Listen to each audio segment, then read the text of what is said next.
This week we're looking at number 12 in the series on In the Crucible with Christ. This one's dying like a seed, and I don't know if you can see this tiny little seed here. So all I can do is drop it just there on my thumb. Yeah, you saw some earlier. That is a basil seed, in fact. And the whole point about seeds is you plant them in the ground and they grow up to be great plants. A tiny little acorn grows a great oak. And Jesus spoke about dying like a seed, and that's what I want to focus on. We have material there in 1 Samuel, Zechariah, Romans and Philippians, but I think we've missed a chance by not going back to Jesus, where he says a seed has to be placed in the ground and die before it can live. Now, there's something amazing about seeds. They can last for a long, long time. They've even regrown things from seeds they found from thousands of years ago. I was watching a program about the Judean palm, which produced dates, which became extinct during the Middle Ages. But now people have found some date pits and they've managed to get them germinate and grow. And now in Israel, they're having Judean palms again. It's an amazing success story, but based on the fact that there are seeds that in some way have life in them that we don't really understand. They lie, quotes, dormant for a long, long time before they sprout into life when the conditions are right. But Jesus' point is that we have to die like a seed in order to grow. And that's part of this crucible experience. We have to, quotes, die to self. And that's not giving up on yourself. It's not saying you want to be subsumed into a larger organism or anything like that. God isn't coming in and saying, I want to take control. I'm going to direct your mind, even though sometimes we might even pray for that. We might want that. We might like that. But no, he gave us individuality, the power to think and to do. And he's not going to take that away from us. He gave us freedom of choice. And in order to have freedom of choice, we have to have a logical brain to make decisions. And in order to love, we also need to have the freedom to choose whether we wish to do that.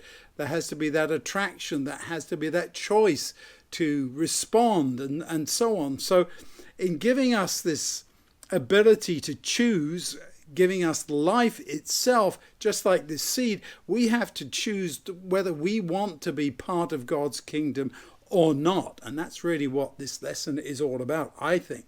As we die like a seed, we might have some painful experiences in life, and we might have some challenges that, well, let's be very honest, cause us to question our existence and our relationship to God. And I'm going to take a little bit of issue with the lesson where it talks about the need to submit. Well, we certainly need to agree with God that right is right and wrong is wrong, but he's not trying to put us under his thumb to crush us and demand that we submit. And I don't think God is requiring us to give up any of that freedom to choose. Now, if we wish to exert our freedom and go our own way, God will eventually let us do that, even though it leads to our destruction, because the wage that sin pays is death, not the imposed penalty by God, but the inevitable results of living a life apart from him. And he will allow that. But he doesn't require us to submit. It's not love me or I'll kill you. It's not submit or else. That is not what this crucible experience is all about.